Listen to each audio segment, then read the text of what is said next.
Hi, everyone. I just wanted to let you know at the top of the show that we have a live episode coming out next week. It's on Wednesday, the 1st of July. It's 5 p.m. UK time. That's midday Eastern. We'll be going live as part of London Climate Week. We're going to be joined by the film producer, Richard Curtis. It's going to be a huge amount of fun. Please go to our website, globaloptimism.com, and you can find a place there to register. Please join us. Oh, and also, by the way, Christiana is back this week. We're thrilled to have her back. But sadly, her microphone is still on holiday. Here's the episode.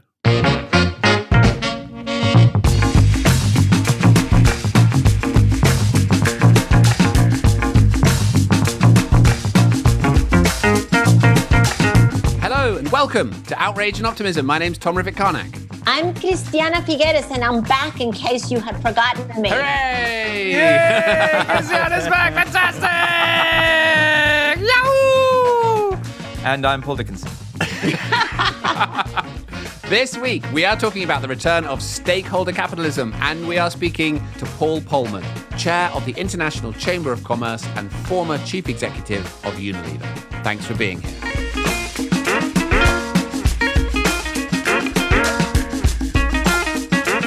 So, Christiana, it has been weeks in your absence. We have pined in your absence. We've scurried around and tried to find friends who would fill your shoes, and they've been brilliant, but it's not been like having you. Welcome back. It's lovely to have you here.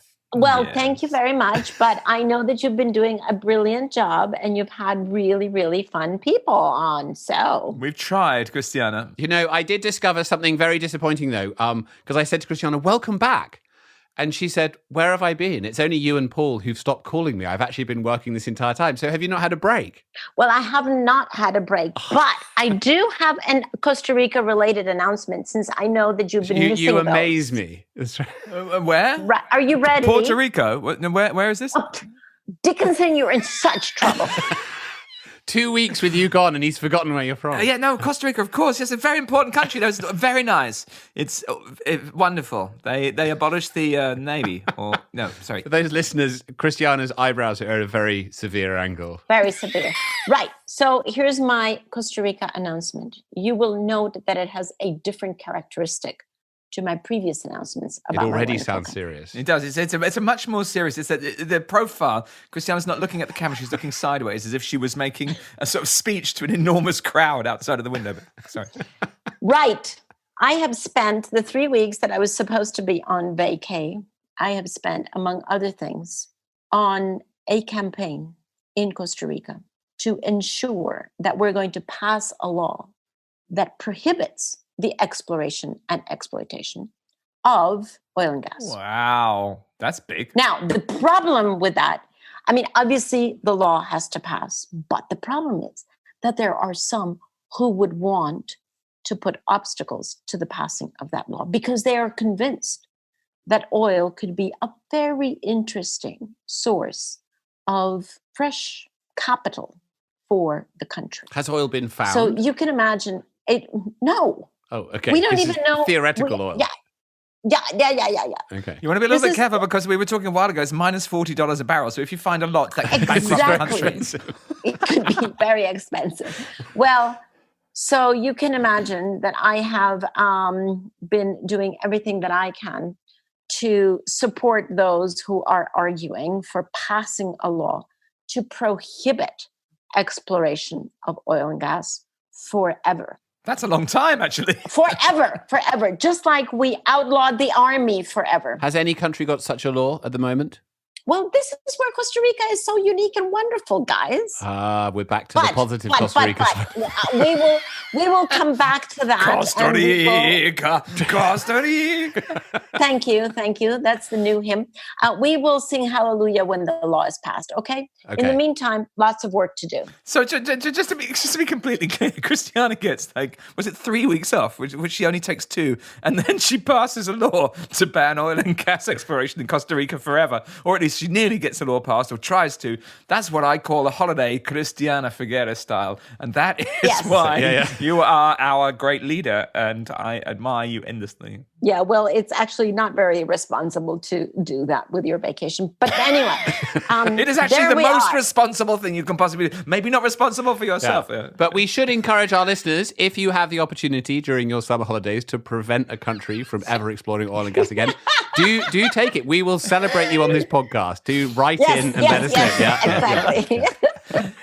Yeah, no, top law passed, top banning of anything forever. You know, if you, for example, have gone, you know, just to Brighton for the weekend and stopped plastic being used for all time, or, for example, if you've gone to Greece, you know, for 2 weeks, or somewhere not too far, ideally on a train, and it's just essentially caused the end of something that pollutes our environment for all time, liberating Earth, then let us know on any of the social media channels.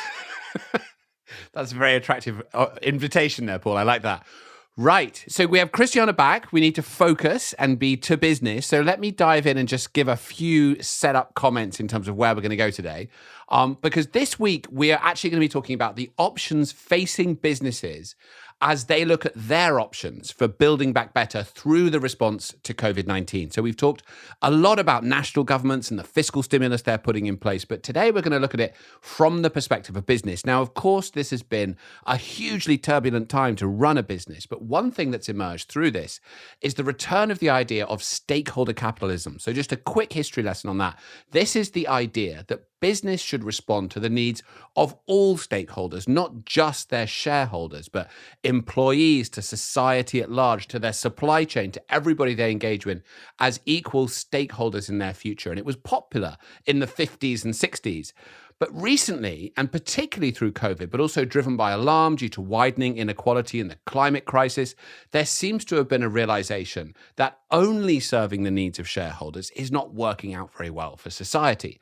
So this is the broad area we're going to get into, and we'll dive into some specifics. But Paul, you have been a deep thinker on this issue for decades. You started CDP to represent investors and engage with businesses and get them to provide the kinds of data that would be necessary for this type of stakeholder capitalism. How do you respond to that sort of statement as to where we are? And Paul, you wrote a book entitled Beautiful Corporations. Oh, well, what a nice setup. And thank you. I mean, the first thing is I have a little bit of a problem with the word capitalism, and I just because it's just one of those words that people kind of associate with the right wing and you know, evil capitalists or whatever. But I guess, you know, we're all kind of use a bank account, and we all, you know, kind of go to the shops, and we all kind of buy food mostly from private sector organizations. So we're all kind of in capital, even if we're very left-wing kind of people or middle of the road, or, you know, so but the stakeholder society, maybe you might call it that. Nice.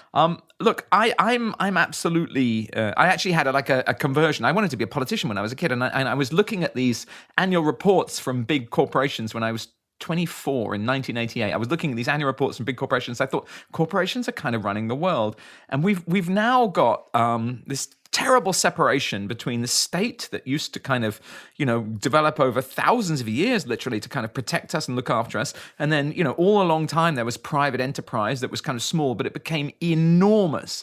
In fact, many private enterprises today are much larger economically than most countries, to be honest with you. Huge company. Microsoft currently worth $1.4 trillion, which is more than the GDP of the vast majority of countries.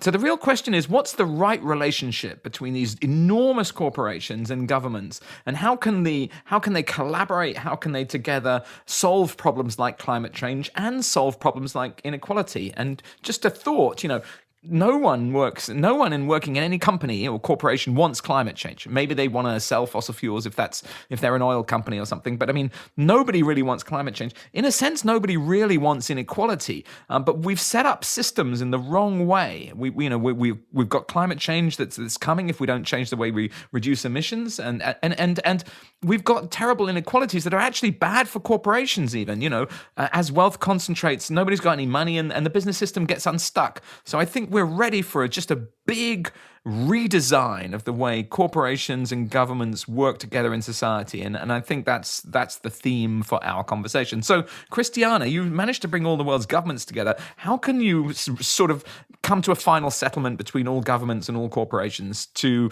ensure humanity is happy forever? Well, I thought that was your job, Paul Dickinson. That's right. What he did was you should have been a politician, Paul. You took the question, you reframed it, you provided some context, and you asked Cristiano. And then I turned it over to Cristiano.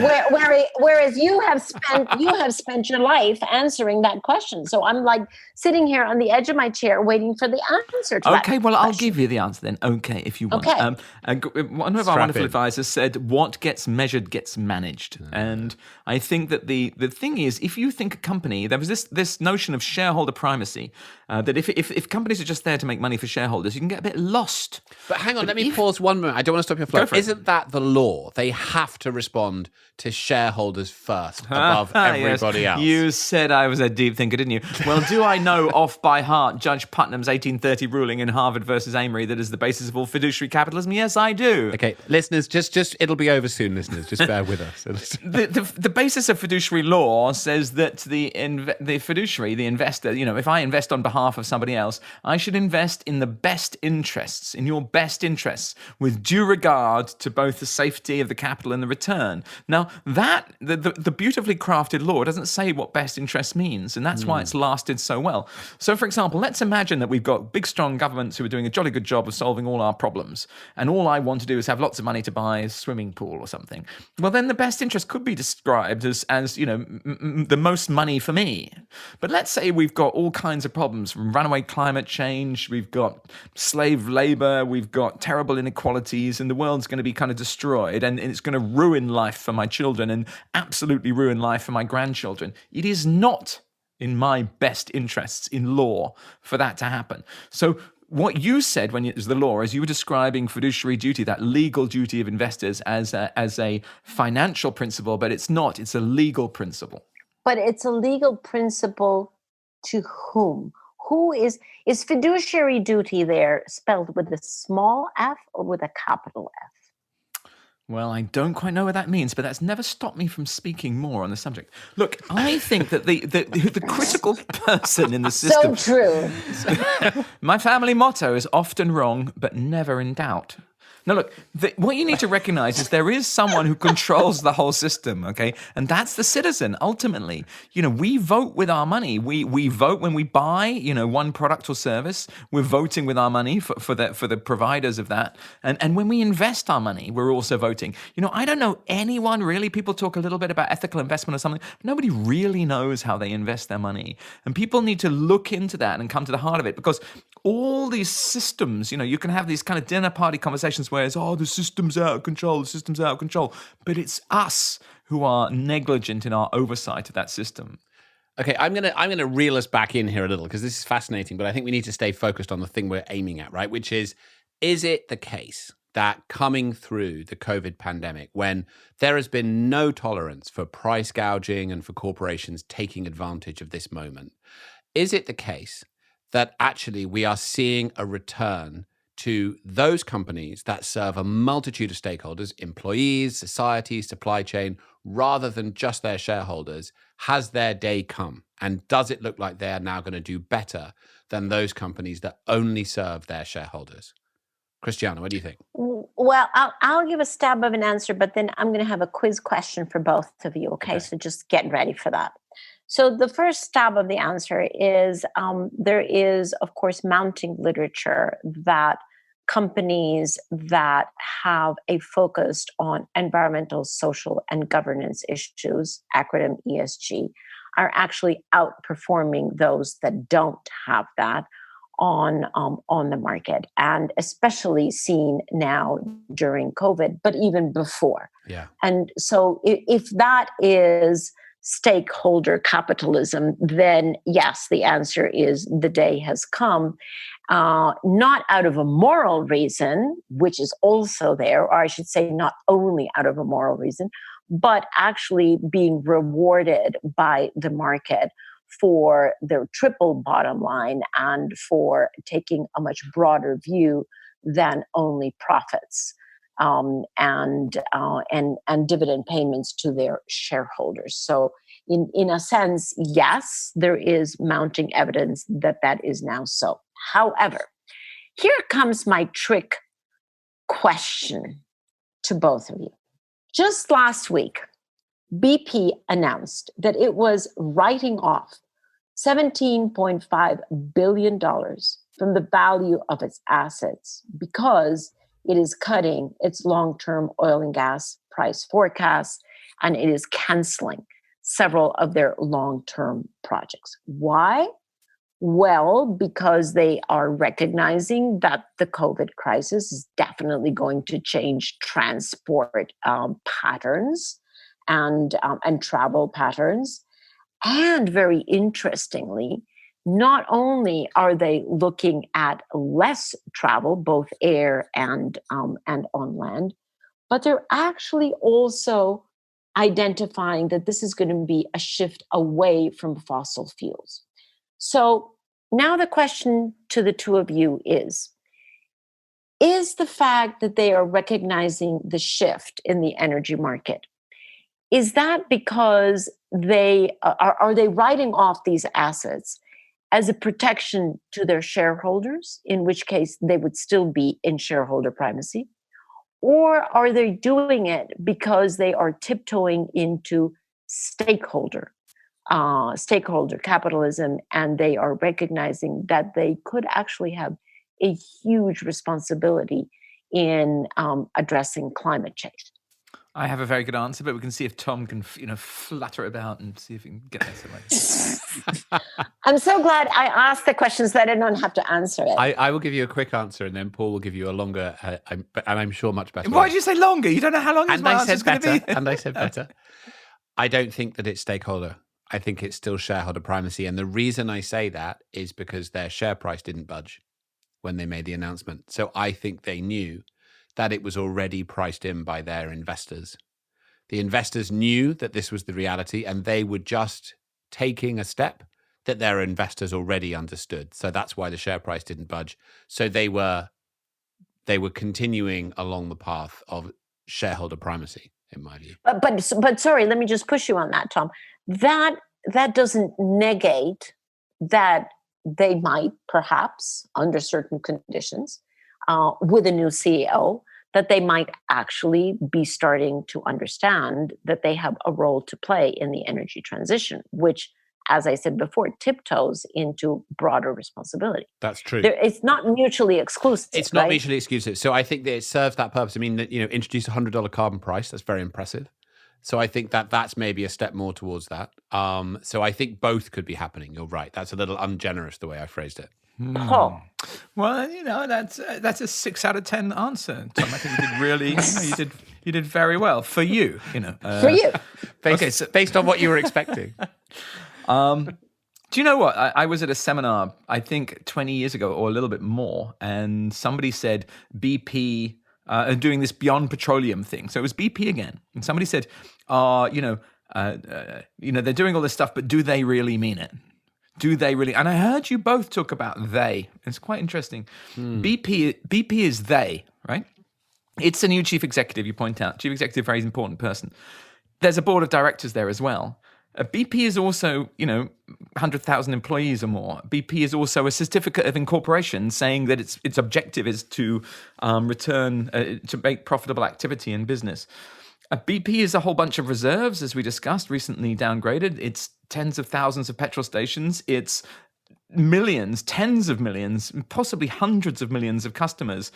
It's also its investors. BP is like a really complicated construct that's changing all the time, moving through time. It's kind of contested. So I just want to give that slightly oblique and bizarre answer that yes, there is something about a heart or a soul or a brain or of a corporation that is deeply contested. Christiana, your question was a very brilliant question. Why are they doing it? And my question is, my counter question is, what are they? But my kind of specific observation is, in terms of writing down these assets, I think it was wonderful we got a chance to talk to the chief executive, the chair of Ørsted, the oil company that kind of got rid of its fossil assets and had actually transitioned quite successfully. And I think part of getting rid of its assets was part of its transition. So I'm not really giving any answer at all other than to say it is more complicated, and we should try and recognize all these different contests for the kind of soul of the corporation. And you said, Tom, earlier in your question, you said,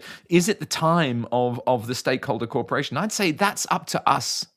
You know, you don't just sit there and watch history happen. You have to make it. That's true, but also, you know, as someone once said, there is a tide in the affairs of humanity, and taken at the flood, it leads on to fortune. So the question is whether this is the moment of the flood.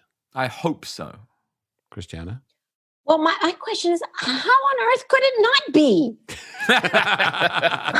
What a great answer. What a great answer. Thank you for coming back, Cristiano. Don't go away again. We were getting all confused. And then there was suddenly that kind of great magnetic north. My compass is reset. I know exactly where I'm going. Yeah, I mean, honestly, right? Just look around us. How on earth could we still dilly-dally in totally obsolete logic that has led us to be on the precipice of disaster? I mean, come on. No, that's such a good answer. I'm going to ask you a follow-up question, Christiana. How did we get all confused and on the precipice of disaster? What caused that? Extraction mentality. And what's an extraction mentality? That we extract, consume, dump, and don't think about it. Yeah. This linear mentality. We can extract as much as we want from anything, from anywhere, from anybody, from any, society, from any population, from any forest, from any land, soil, water, whatever. Just go, extract, use irresponsibly without any efficiency, and then dump it. Was there an expectation that the government was going to be able to sort of step in and make sure that there were rules to the game and we only extracted from responsible places? And then did government melt away, or is it not really about government? Well, I mean, that's too general. Yeah, it's too general a question to answer. Of course, you will not want to hear the Costa Rican government. No. Actually, I was interested. Could you tell us a little bit about how this works in Costa Rica? Because it would appear that essentially using we the are soft the exception power, to every rule. Using the soft power of the Outrage and Optimism broadcast, which is kind of like formerly the role of Voice of America or whatever, we're going to essentially project. We're going to project Voice of Costa Rica. So can you please, for policymakers around the world who may be listening to our broadcast, what should the governments of the world do to follow your lead? Well, I don't think it's that difficult, right? It really is to change that mentality, that extract, which I call a linear mentality because it's all in one direction, to a circular. No, but let me be serious. In Costa Rica, what have you done to achieve that? I mean, what have you got laws that assist in this? So, Paul, an answer to that question could take a long time, but I actually have an alternative suggestion. Why don't we invite as a future guest on this podcast the current Minister of Environment and Energy of Costa Rica, who's just been made the new CEO of the Global Environment Facility. And I think he might be able to give us a really interesting look at what Costa Rica is doing, but more importantly, and from a bigger picture, what his view is of the Global Environment Facility possibilities as we enter into the decisive decade. What do you think about that? Makes brilliant, perfect sense. Let's do it. 100%. Thank you. So I think this has been a really interesting, I find this whole concept of sort of the emergence of stakeholder capitalism, I realize that's kind of a jingoistic term. It basically means that, we are entering a period in which corporations are much more realizing that they can't just solve their shareholders. They also need to think about the environment, think about their employees, think about society. And those that do are rewarded, right? And that actually end up doing better. And I think there's lots of evidence that is now building in that direction. I think that's where we're coming down in this conversation. And there's really no one who we could have brought into this podcast who knows more about this and has better experience than Paul Polman. Paul was the chief executive of Unilever for 10 years. He is credited with an enormous number of innovations at that company. He abolished quarterly reporting, which is an amazing thing for a chief executive to do. He said to investors, if you don't meet our values, don't invest in the company. He was a genuine leader on climate change with their sustainable living plan. He has played an outsized role on the global stage in terms of the influence of business as the chair of WBCSD and now as the chair of the International Chamber of Commerce. Christiana, I know you are close friends with Paul. Anything you want to say before we play the tape? No, I think we should play the interview because Paul is one of those people who totally stands very, very tall in his own shoes and speaks totally for himself. So quite wonderful to be able to chat with him. Okay, here's Paul Polman.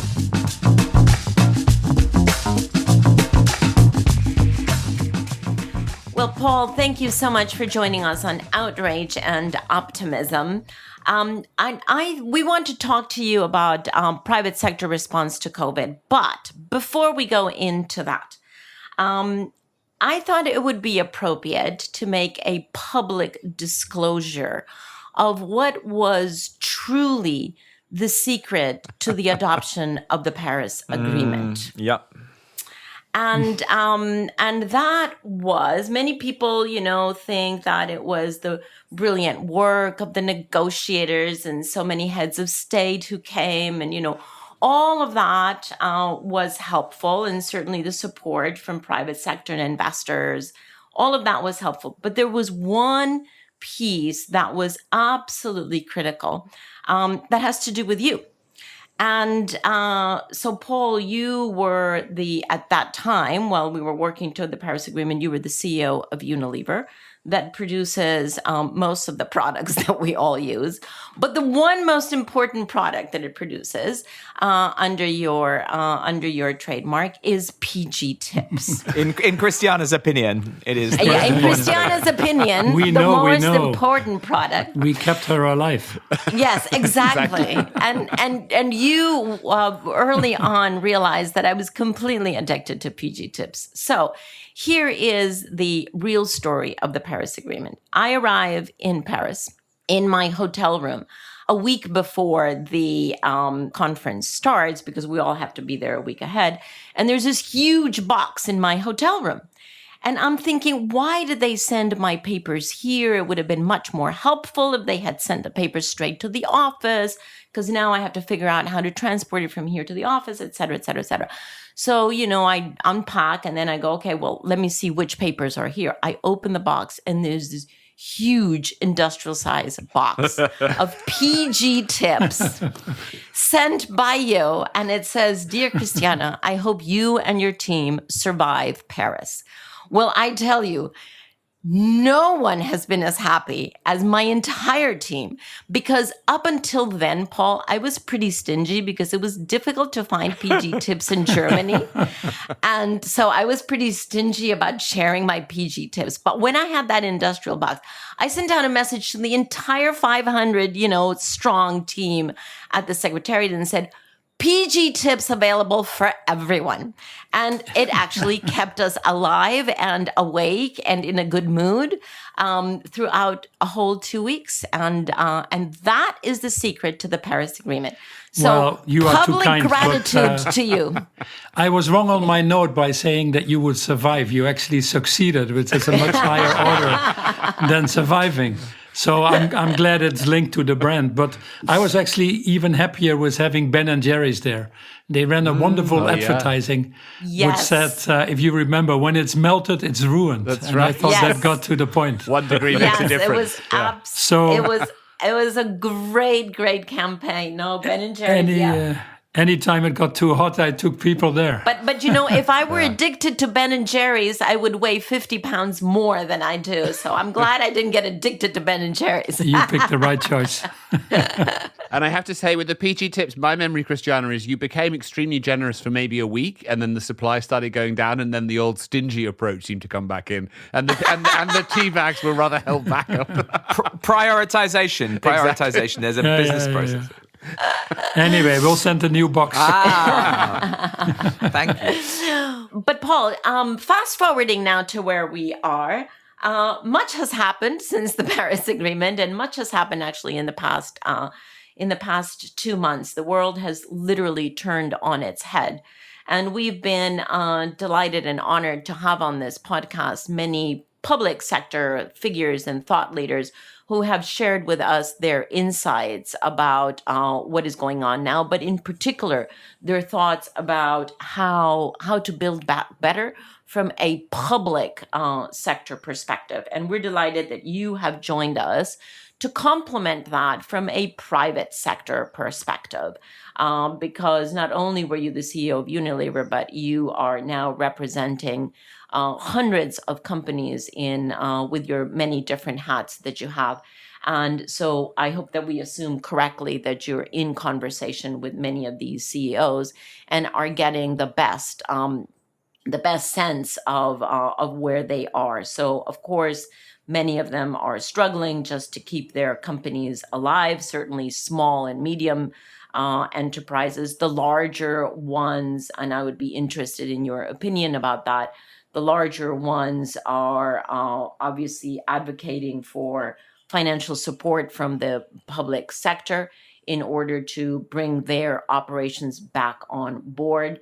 But I would be interested in your take about the dynamic there between keeping jobs, which is so critical, keeping jobs and keeping the company alive, and how that dynamic is different in small and medium enterprises as contrasted to the larger companies, just to start with, and then we'll get into other topics. Yeah, I think what everybody is obviously surprised by the speed of the crisis, but also the depth of the crisis. This is probably the biggest challenge that any business person has dealt with in their lives, and none of them have been, frankly, prepared for it. And it's been made more difficult because of the global nature of the challenge that also has affected many of the supply chains that businesses deal with, the relationships with governments, the contracts with the citizens of this world. So I think it has brought to the foreground really the need for successful business leaders to really run a more and broader multi-stakeholder model to survive in a challenge like this. And companies that actually have taken that broader perspective, that have always taken care of their employees or their value chain, have a sound financial position and not engaged in simply share buybacks or special dividends or enormous bonuses. These companies tend to do better in this crisis, not surprisingly. So it's a mixed picture. You will have, I would say, about the 50-60% of the private sector that has gone beyond the call of duty to be part of this and save lives first and foremost, and then protect livelihoods, and they've gone beyond the call of duty. But then there are others, unfortunately, that are increasingly being called out that see this as an opportunity to continue their shareholder primacy. And it's not appreciated when banks do short selling and put pressure on already companies that are being stressed, or where companies go ahead still with dividend payments or executive bonuses, or when there is price gouging or any other form of misbehaving, it's pretty quickly called out. And that is a good thing of all of this. Whilst companies that go beyond their call of duty, you might call it might become the norm in the future, but that go beyond their call of duty have actually seen their businesses being rewarded. But it is tough. It is tough out there, and the CEOs have to make tough choices. And even the bigger companies that you refer to, if you're in the airline industry or tourist or travel, or many of the retail like fashion, etc., you can support your employees or your value chain up to a extent, to a certain time period, but that is also rapidly coming to an end. And that is why you see this crisis probably leading to one of the biggest levels of unemployment we've ever seen. And whilst the old people might have been killed by the COVID crisis, unfortunately, the young people will be killed by the unemployment levels that are going to happen. And that is obviously one of the main concerns now for all of us as we move forward. So, and Paul, I've been accused before of being too complimentary about some of our guests, but actually you know that I work in sustainable business, and you have been for probably a decade, and certainly in the last 5 years, celebrated as the absolute sort of central thinker on sustainability, embodying that at Unilever. It's impossible not to go to a conference where they're hoping you will speak. In all seriousness, you got that position because you found a way to find a role for corporation in society, and you became something of a role model. My question is a question: is that about making more money for shareholders, the strategy, or is that really the wrong question? How did you, as an individual, as a human with your responsibilities, how did you find the right balance between all your different stakeholders? Well, I've always believed that the role of business is to make this world a little bit better than they found it. And if we have too many businesses around, or any business for that matter, that would have a negative impact on society, then why would we keep these businesses around? So I've always felt that shareholder return, which is obviously needed because they provide capital and risk that needs a certain return, is a result of what we do, but not an objective. And that's why the Friedman dogma of shareholder primacy was such a sad concept. When I came to Unilever, I said right away, we're going to focus on our consumers, our customers that help us get there, our employees, our communities, and by doing that very well, our shareholders will be rewarded. It's a result of what we do, and as a result of that, it goes even further than the statement of the Business Roundtable in the US, which puts everybody at par. But it's an encouraging statement from where they came from. And we've not been disappointed over the 10 years that I had the honor of leading a great company like Unilever.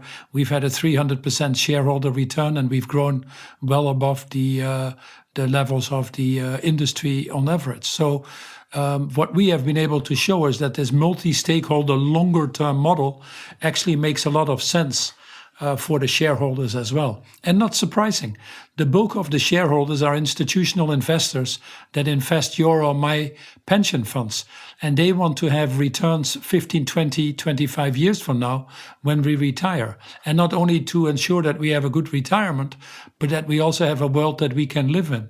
So the objectives of longer term and a sustainable business model go very much hand in hand.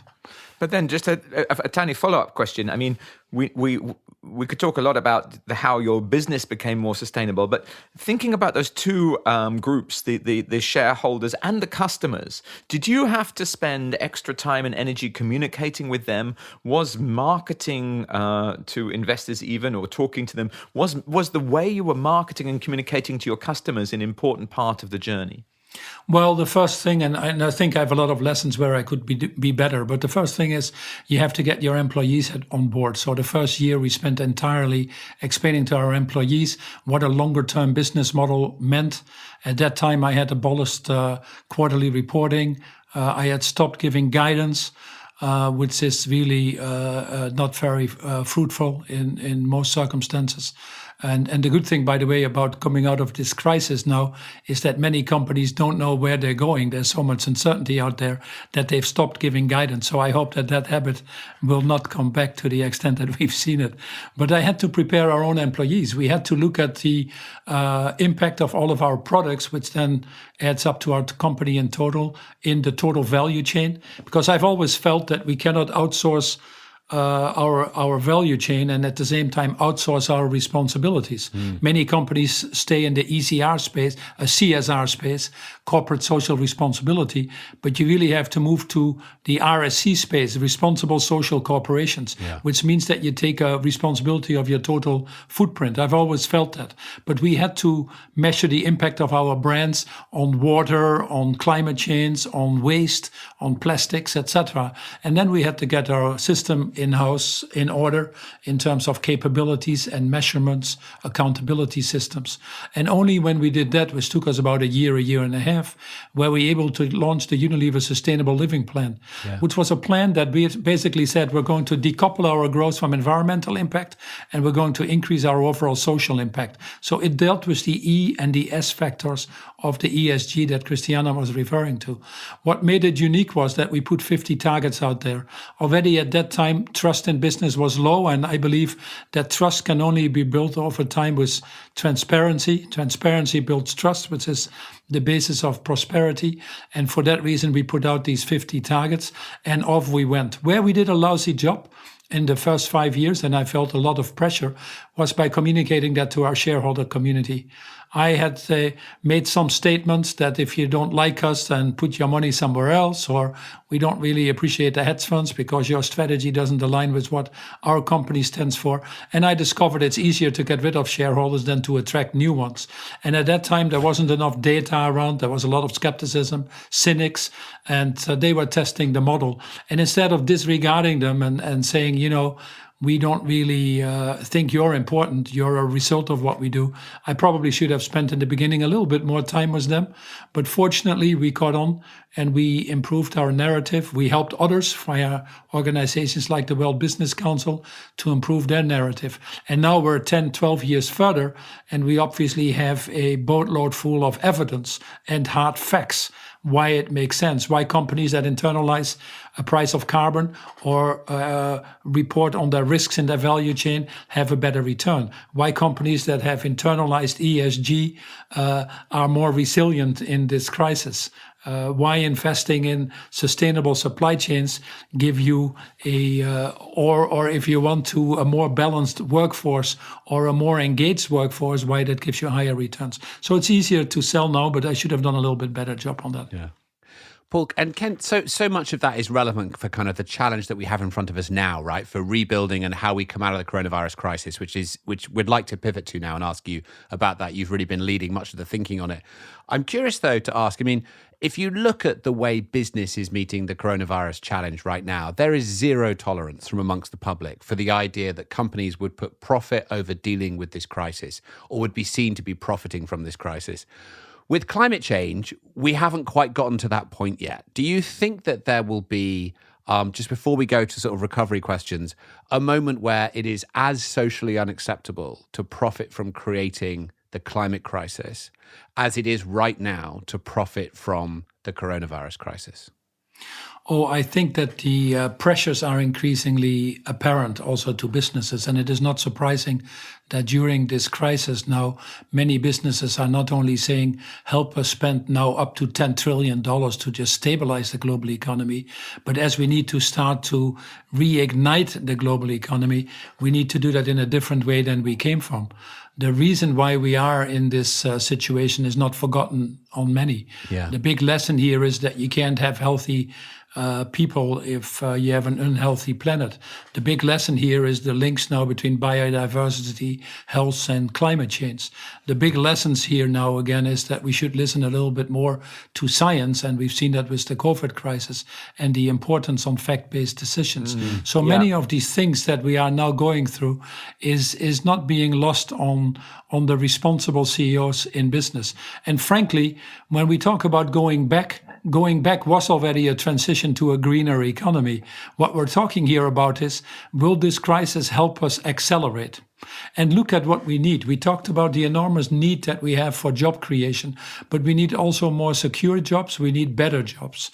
What this crisis has also shown is that it doesn't affect everybody equally. It's again the poor that pay the price. They live in more polluted areas, and a direct link between air pollution and COVID death has been established once more. They have less resilience because they don't have the nutritional access or the health access that others have. So it has really exposed as well an underbelly of our society, which is this need to create a bigger social cohesion. So what you now see is, as we start to have to put in again trillions of dollars to reignite this economy and to create livelihoods for all people, that more and more people are understanding that that needs to be done in a more sustainable and in a more equitable way. And fortunately, what we are seeing is that not only the demand for consumers are there, 90% doesn't want to come back to where they came from, at least for now.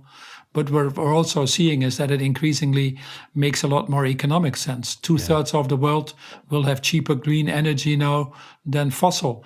The jobs that are being created in the green energy are 4 or 5 times higher than in the fossil industry. And interestingly, with the low price of oil, we still see some of these major commitments from companies like Shell and others to say, yeah, we need to decarbonize and we need to stick to the 2050 Paris Agreement, which is basically net zero by 2050. What we now need to do is, we see some courageous governments. We have about 100 governments in the world that already are aligned with the Paris Agreement. We see the European Green Deal.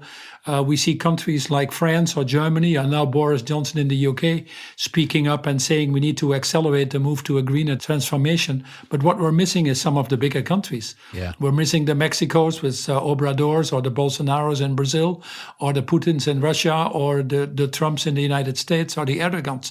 And unfortunately, that's too big a critical mass for us to not worry about. So here I believe very simply, my last sentence is that the private sector needs to step up individually and collectively to actually help de-risk the political process in those countries to move forward faster. And to some extent with the We Are Still In movement or the America Pledge, you see that happening for 60% of the American economy right now.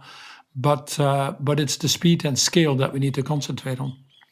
So let's talk about that collectively that you mentioned there, Paul, because one of the things that are really very concerning, and you've mentioned the countries, is this pull toward individual countries dealing with their crisis internally, as though the solution to the crisis would be something that you can build a wall around. And we know perfectly well that that is not the case.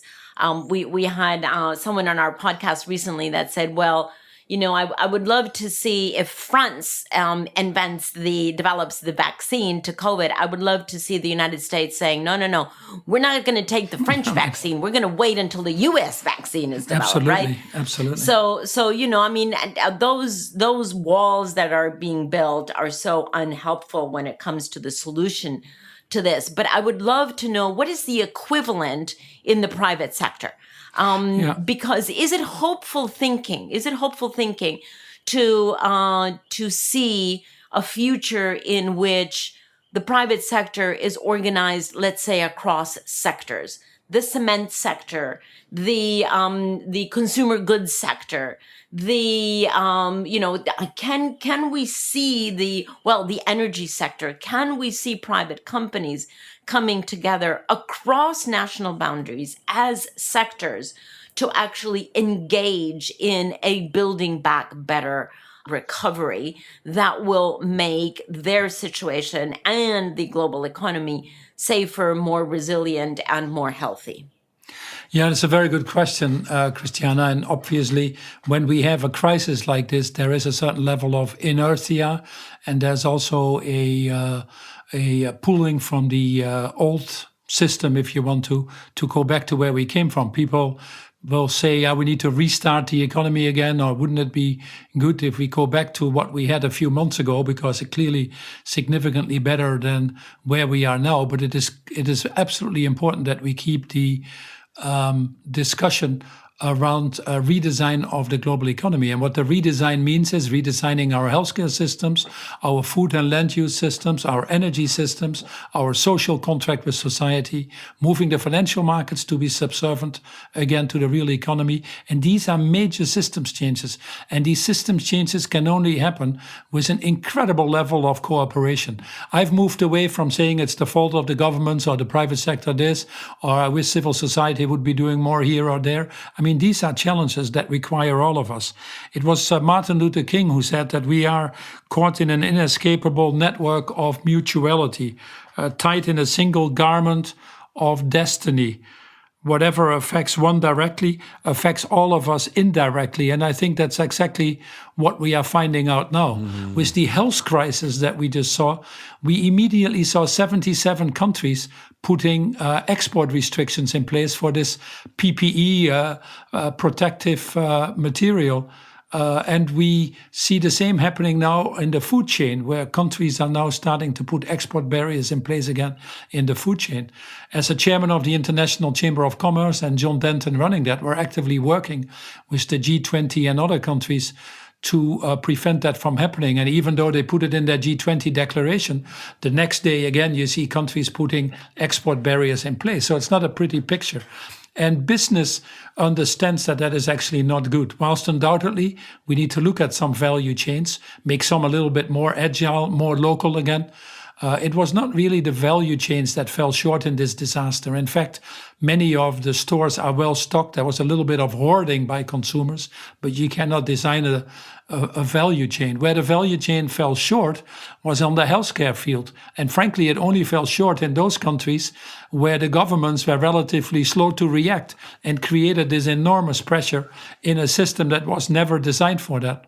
So we have to be very careful that we don't put the wrong medicine in this case against something.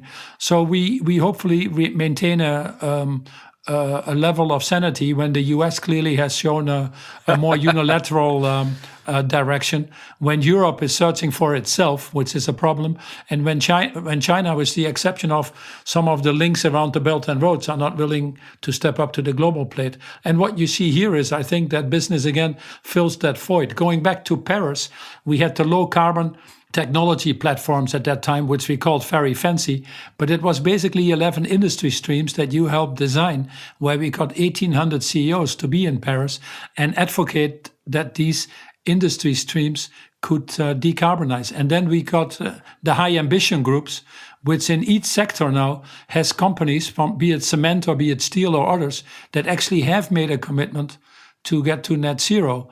And that we need to now accelerate. There's no question that you need to do it on an industry level, to me, to create that competition. And that's the essence of why I created Imagine. So here's the thing, Paul. You perfectly tee up, I think, what has to be, unfortunately, because of time, our final question. But, the Paris Agreement was an enormous success of the United Nations. And you appeared to be, in a sense, representing the United Corporations. Many of the world's largest economies are corporations, as you know. To what degree should there be a United Corporations organization to help them collaborate to achieve similar goals to the United Nations? Well, we have the International Chamber of Commerce that I chair and represents 48 million companies across the world. And we've changed, instead of just mindlessly, may I say, advocating free trade, we say trade that works for everybody. We say now, as one of the major streams, make climate change everybody's business. So we've changed the agenda there quite rapidly.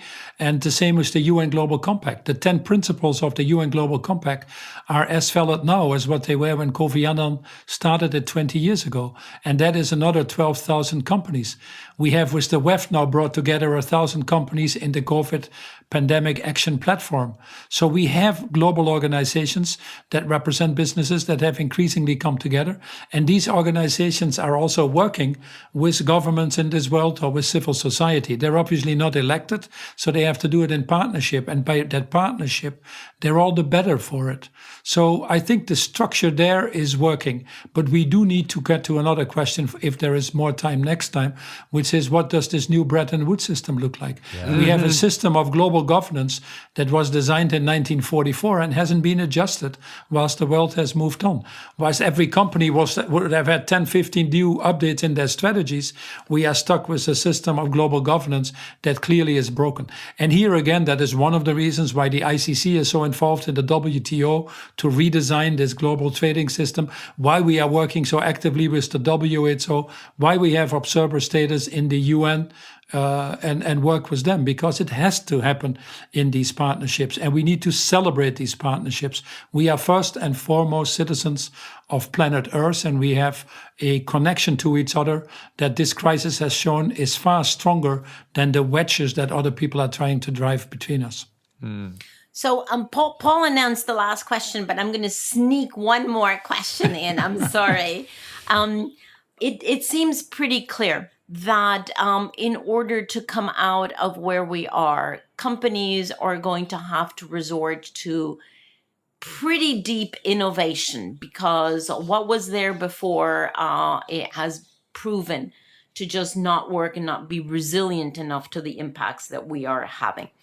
So in that reaching out for innovation, how much space is there / how much intention, which is different than space, how much intention can be brought to deliberately innovating in pursuit of the SDGs, or in pursuit of ESG, or from our perspective, in pursuit of carbon efficiency. How much can that be done? I'm horrified by the thought that we would just put all the bricks back where they were before, and hence condemn ourselves to never being able to reach the SDGs, the climate target, nothing. How much true reconstruction, redesigning, how much intentional redesigning with innovation, with a very different north are you already seeing among corporate leaders? Yeah, so there is it's absolutely, as what you are saying, it is a true north, because as the crisis has probably shown to us, is, as Viktor Frankl said, life is never made unbearable by circumstances, but only by a lack of meaning and purpose. And I think increasingly you see the companies that have that strong meaning and purpose are able to not only rally their employees to move forward, but also the innovations. Yesterday I got a question, in this crisis, will we cut down on the investments in innovations? Undoubtedly, some companies will go the cost-cutting route, like we saw in the financial crisis 10 years ago. But overwhelmingly, this is fertile ground to develop new things and new ways to make this a more inclusive and sustainable society. And the companies that are well on their way to do this are already getting rewarded. In the financial markets, you see ESG companies that are classified like that doing financially significantly better. You get the oil sector has suffered even now during the crisis in their share price, whilst the green energy sector has continued to move forward. The bond market has the green bond market has actually accelerated. So what is the opportunity? The opportunity is enormous. We need to create more jobs at a time when more companies are probably going to less employees and be more efficient. Governments need to look at more jobs. These jobs need to be more resilient. They need to be more inclusive, and they need to be giving us a healthier environment to live in. Well, nothing better than accelerating the conversion to green energy. Nothing better than going into reforestation or working on reversing degraded land. Nothing better than retrofitting buildings or offices. Nothing better in cities like Paris and some other cities are now doing, installing bike lanes and walk paths. These are all major employment opportunities where we redesign at the same time our food and land systems, where we redesign our infrastructure, where we redesign the way we get energy. And that's very motivating for the companies that get it, for the employees that work there. And I believe once more that those will be the companies that will do well moving forward. What is the only precondition needed for that?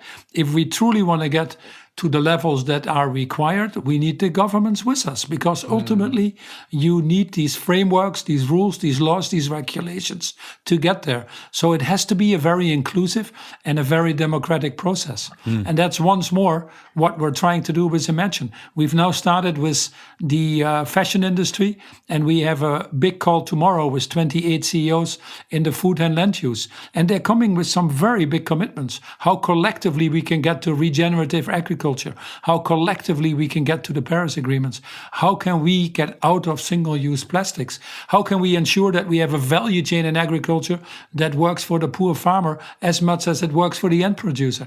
These are fundamental questions that we have never faced. And bringing these CEOs together, we make them more courageous, and we drive that to a higher common platform, hopefully at a speed that is significantly higher than what we've done before. So we're enthusiastic about that. I think, but you have to have hope and a certain level of positiveness, this optimism that you have in your broadcast. And it has to be driven by a deep sense of despair that if we don't do this, that the outrage, as you call it, that if we don't do this, we have failed humanity. And I simply don't want to be part of that. Yeah.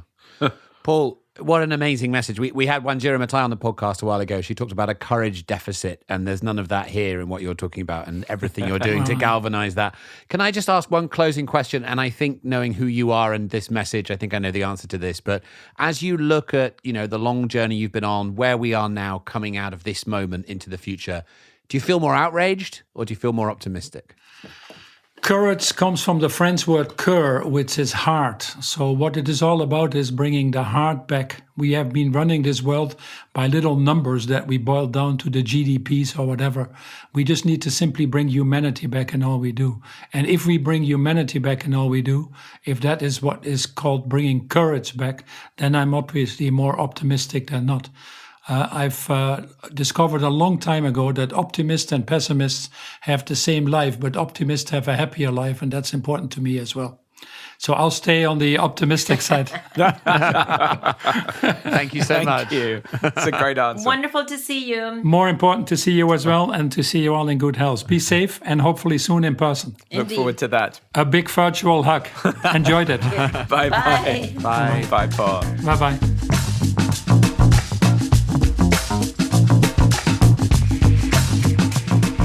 So, what a pleasure to get a chance to sit down with Paul. He's been such a leader for such a long time, had such an impact on our work and so many other things over the years. What do you guys leave that conversation with?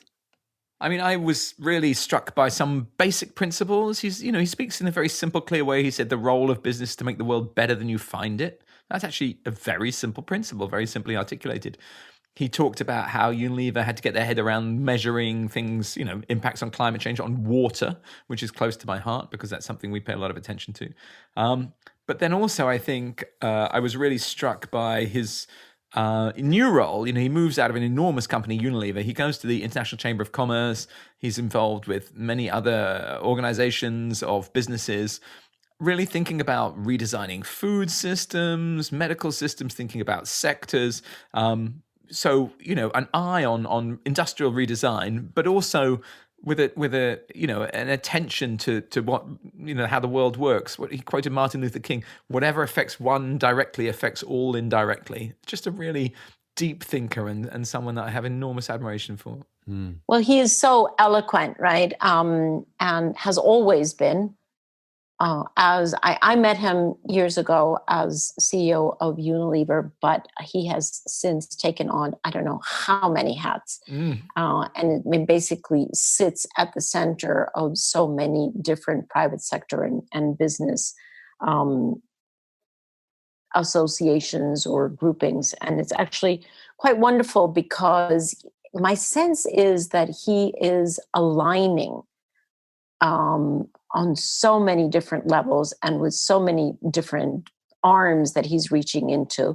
He really is aligning business, at least the enlightened business, onto, as we said at the beginning, to stakeholder capitalism.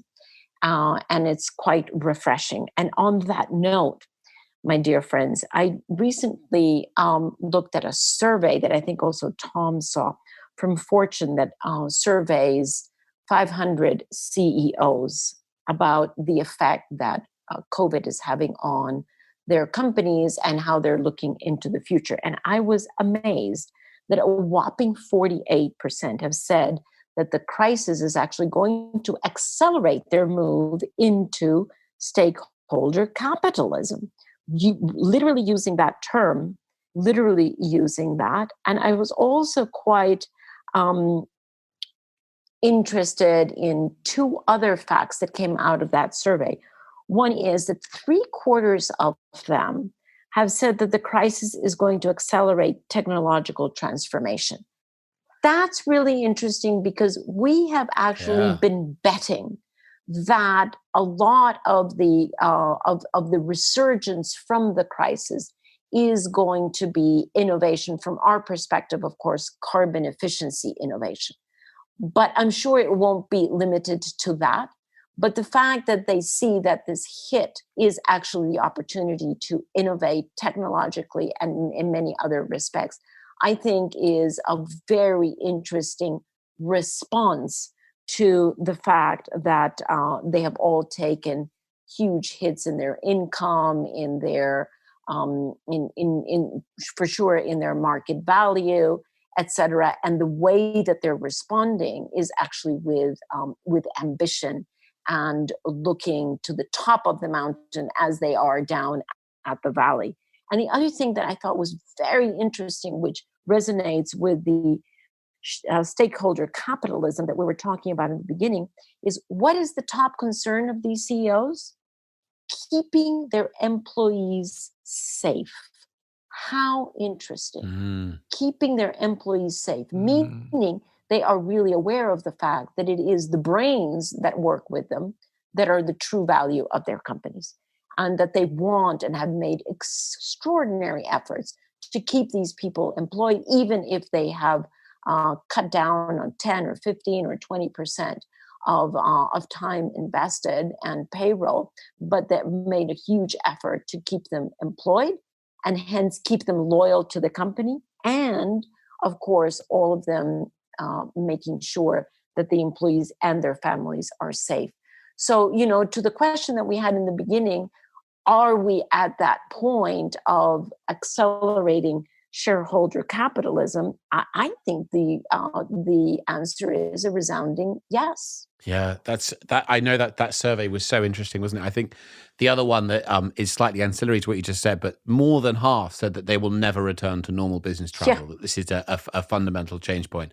But you're absolutely right. I mean, it really does feel like a real tipping point moment. And I mean, I felt I learned so many things from Paul, and what a resource for the world to have someone like him who's really been through that and is now prepared to reflect so honestly on what went well and what didn't go well. He talked about challenging his shareholders, losing shareholders, and then trying to find other ones. And, he's very honest in his kind of reflections of all of that, which really makes that just so valuable. I mean, I was kind of shocked to discover, I suppose this is, many people would know this, how much of the global economy is small businesses. I mean, he said 95% of the global economy is small businesses. And now as the chair of the ICC, he's kind of thinking about how do they make this transition as well. But I thought it was a great conversation, and I agree with you, Christiana. That data, the conversation with him, really feels like this moment of a refreshed transformation for capitalism and the role that these corporations play in it. And we've got to get this right. This is an opening that we're not going to get very often to reimagine the role of the corporation in society. Yeah, but I think, Tom, that you've put your finger, into the wound. Because the wound, I think, before we get all raptured here and celebrating already this transformation, the difficulty is this survey that, is actually good news overall, is top companies, right? These are the largest companies. The difficulty here is what's happening to small and medium companies first in this crisis. They're getting much, much more hit, much more deeply hit. They're not able to keep their people employed, not necessarily safe either. And they have so much less flexibility to be able to make this transition over to ESG or to shareholder capitalism much more difficult for them. And yet, as he says, it's the whopping majority. Right. So that's the difficulty. Yes, we need front runners, and the big companies are front runners, and Paul is the front runner of the front runners. But what happens with everybody who's behind? Yeah. Great questions. I wasn't exaggerating, and you both know this, that Paul Polman has been the kind of keynote speaker at every conference about responsible and sustainable business globally for the last 10 years. What did he do is he embraced it company-wide. He said himself he got his employees involved. But I think there is a message, if anybody wants to be a leader in responsible business, it's kind of I'm going to call it an open goal. I mean, there are some other people who've come forward with great statements, but I think, society is looking for that leadership from companies now, alongside governments. And just one final thing, I don't want to let it go, is that discussion at the end about we need a new kind of Bretton Woods system, perhaps one that does find the right relationship with corporations. I think is fascinating, and investors, a new kind of architecture. And of course, Paul Polman warned us, businesses are not elected, so they don't have that kind of mandate. But in a sense, they do exist. They're accountable. Public companies are accountable to their shareholders, and every company is accountable to its customers. We need to kind of weave together a new kind of architecture, I guess, for the governance of the way we produce and consume. If we get that right, we may well be able to solve climate change and a whole bunch of other problems. Amen. All right. From your lips to corporate God's ears. If there is one, yeah. Right. So this has been great. So nice to have you back, Christiana. What a great episode to start off with. Thank you so much to Paul Polman for joining us this week. As we said at the beginning, we have a live show coming up this Wednesday, 5 p.m. UK time, midday Eastern on Wednesday. You can go to our website, globaloptimism.com, to find the details. We will be going live with filmmaker Richard Curtis. We'll be talking about his work and his experience, as well as the role of the investor and the role they play in society. It's going to be a lot of fun. We'll have some live music. It's actually it's an opportunity to kind of make the conversation we've just been having part of your life. So please listen in. Please listen in. It's going to be fun. So register, join us, and we will be putting that episode out as a podcast next week. So you'll still get to hear it, even if you can't join us on Wednesday. But thanks for being here this week. We will see you next week. Bye. Bye. So there you go, another episode of Outrage and Optimism. Outrage and Optimism is a production of Global Optimism and is produced by Clay Carnell and executive produced by Marina Mancilia Herman, who, like Cristiana, is also back from holiday. Marina, welcome back. It's good to have you. Thank you to our team, Katie Bradford, Sarah Law, Sophie McDonald, Laura Richardson, Sharon Johnson, Freya Newman, Sarah Thomas, Nigel Topping, and Michael Northrup. A special thanks this week to Elise Comrie, Zena Elmaruki, Fiona Fyung, Jenna Salter, and Kelly Packman. And of course, thank you to our special guest, Paul Polman. So as you're thinking about what podcast to listen to next, or you're wrapping up doing the dishes or gardening, be sure to take this moment and register for our live event with screenwriter, producer, and director Richard Curtis. It's happening this Wednesday, July 1st, and where you register is globaloptimism.com/events. But you don't have to remember that, because I've just put a link in the show notes below. You can click it, it'll take you right there. Register, it's free, it's going to be amazing. We'll see you there.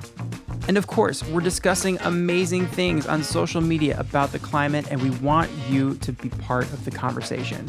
Come join us on Instagram, Twitter, and Facebook at Global Optimism. And if you love the podcast, subscribe and please leave us a rating on Apple Podcasts. Links to our social media are also available below. You can click them right there. Okay, next week, our live episode with Richard Curtis. We'll see you then.